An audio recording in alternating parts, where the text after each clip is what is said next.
Hi friends, good morning. இன்றைக்கி நம்ம என்ன செய்ய போகிறோம்னா பச்சை பட்டாணி குழம்பு செய்ய போகிறோம்.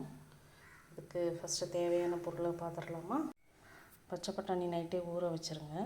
சின்ன வெங்காயம் ஒரு 15, 2 தக்காளி, கருவேப்பிலை, வெறும் தேங்காய், இஞ்சி பூண்டு பேஸ்ட் இல்லாதனால இஞ்சி பூண்டை மட்டும் இதில் போட்டிருக்கேன். அப்புறம் நம்மளோட எம்எஸ் ஃபுட் ப்ராடக்ட்ஸோட குழம்பு பொடி போட்டிருக்கேன்.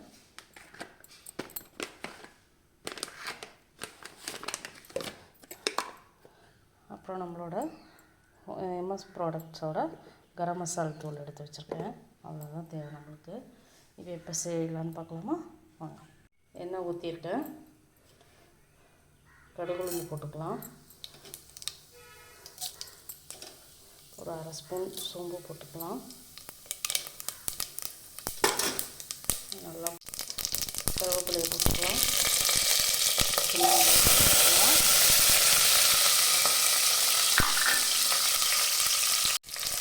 சின்ன வெங்காயம் நல்லா வதங்கணும்.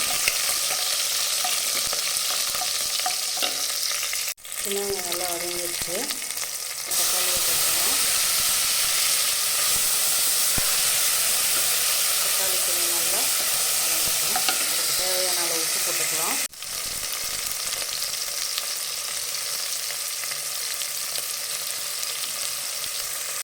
தக்காளி நல்லா வதங்கிடுச்சு. இப்போ தேங்காய் ஊற்றிக்கலாம். தேங்காய் ஊற்றுறதுக்கு முன்னாடி மசாலா தூளை போட்டுடலாம். இதை 4 ஸ்பூன் போட்டிருக்கேன். அந்த எண்ணெயிலேயே கொஞ்சம் வதங்கட்டும். தேங்காய் ஊற்றிட்டேன். உங்களுக்கு தேவையான அளவு தண்ணியை ஊற்றி கொஞ்சம் கொதிக்கட்டும்.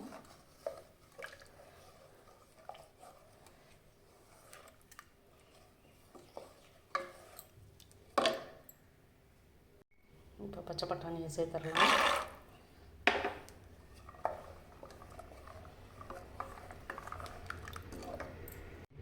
கொஞ்சம் கெட்டியாக இருக்குது. ஒரு 1/2 டம்ளர் தண்ணி ஊற்றிக்கிறேன்.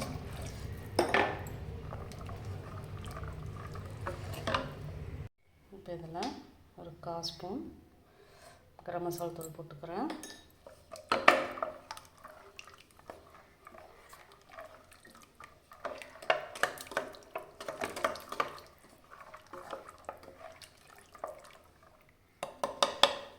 கொதி வரட்டும். குக்கரை போட்டு மூடி வச்சிடலாம். இந்த குழம்பு சப்பாத்தி, தோசை, இட்லி, சாப்பாடு எல்லாத்துக்குமே சூப்பராக இருக்கும். ட்ரை பண்ணி பார்த்துட்டு கமெண்ட் பண்ணுங்கள், சப்ஸ்கிரைப் பண்ணுங்கள், ஷேர் பண்ணுங்கள், லைக் பட்டனை தட்டி விடுங்க. குழம்பு எடுத்துகிட்டு காமிக்கிறேன். சூப்பரான பட்டாணி குழம்பு ரெடி ஆயிடுச்சு.